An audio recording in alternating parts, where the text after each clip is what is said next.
یہ جو ان کے بارے میں بریلویوں کو کہتا ہوں، یہ علمی بات ہے، یہ نہیں کہ شرک نہیں کر رہے. آپ اچھی طرح میری اس بات کو سمجھے نا. شرک ان کا جو ہے مشرکین عرب سے بھی بڑھ کر ہے. وہ تو مصیبت میں اللہ کو تنہا کرتے تھے، یہ مصیبت میں بھی یا غوث یا معین الدین بکتے رہتے ہیں، بہت غرق ہو چکے ہیں. اور شرک بھی شرک جلی ہے، چھوٹا شرک نہیں، کھلا شرک جو ہے نا وہ کرتے ہیں. قبروں کو بھی ان میں لوگ سجدے کرتے ہیں، طواف کرتے ہیں، نظریں چڑھاتے ہیں، مدنے مانگتے ہیں. تو کوئی شک نہیں کہ ان میں شرک کے صریح موجود ہے. مسئلہ صرف ہے کہ جو ٹرم ہے نا المشرکون، پراپر ناؤن، وہ ان پر بولا جا سکتا ہے. اور جو احکام مشرکین کے قرآن میں اترے کہ ان سے رشتہ ناتا نہ کرو، ان کا ذبیحہ نہ کھاؤ، ان پر نماز جنازہ نہ پڑھو، ان پر لاگو ہوں گے. یہ ہے کہ علمی بحث، باتیں سب شرکین میں. اس کے لیے دلیل قرآن مجید سے ہے کہ یہود اور نصارہ میں شرک جو تھا وہ مکہ کے مشرکوں سے بڑھ کر تھا، کہ کہتے تھے کہ اللہ ہی ہے مسیح ابن مریم، غیر ہے اللہ کا بیٹا. اس طرح کی باتیں مشرکین نہیں کہتے، وہ تو کہتے تھے کہ ہمارے یہ چھوٹے چھوٹے معبود ہیں اللہ کے سفارشی. مگر اتنا بڑا کھلا شرک کرنے کے باوجود اللہ نے نصارہ اور یہود کو مشرکون نہیں کہا. شرک بیان کیا ان کا، مگر یہ لفظ نہیں ان پر بولا. نہ ان پر وہ حکم لگایا کہ ان کی لڑکیاں نہیں جائز، ان کا ذبیحہ بھی جائز ٹھہرایا، ان کی لڑکیاں بھی جائز ٹھہرائیں. تو پتہ چلا کہ یہ اصطلاحی مشرک جو ہے نا، جس پر ٹرم بولی جائے گی، لغت کے لحاظ سے بے شک کہہ دے کہ شرک کرنے سے یہ مشرک، وہ الگ ہے. مگر دینی جو ہے نا اصطلاح کہ یہ مشرک ہیں، ان پر مشرکین کے احکام لاگو ہوں گے، یہ نہیں ہوگی.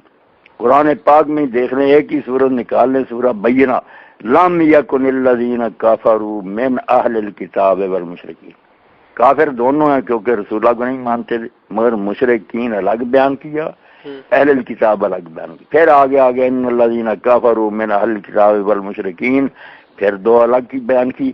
ہر جگہ اہل کتاب ہونے کا، مشرکین کا، حالانکہ شرک بڑا ان کا بیان کیا کہ اللہ کہتے ہیں.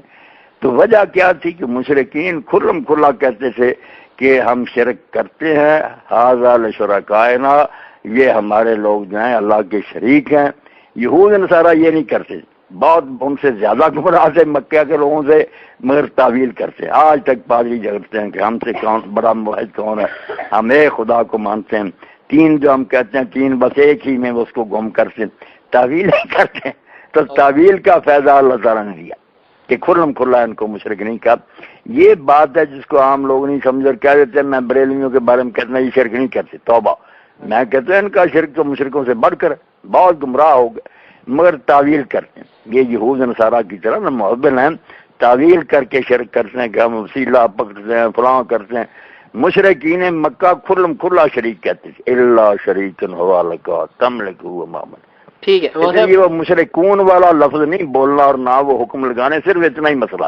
یہ نہیں کہ ان کے عقیدے مشرکانہ نہیں، یا ان سے بڑھ کر یہ گمراہ نہیں، یا قیامت کے دن ان کو سزا نہیں شرک کی ملے گی، یہ ہرگز نہیں میں کہتا.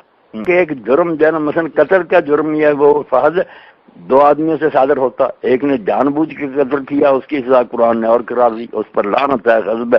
ایک غلطی سے مر گیا آدمی، اس سے بھی مرا، مگر یہ مارنا نہیں چاہتا تھا، اس سے غلطی سے مر گیا، اس کو نہ جہنمی کہا نہ کوئی، سے یہ کہا کہ وہ بس خون بہا دے دے، اللہ سے معافی مانگی.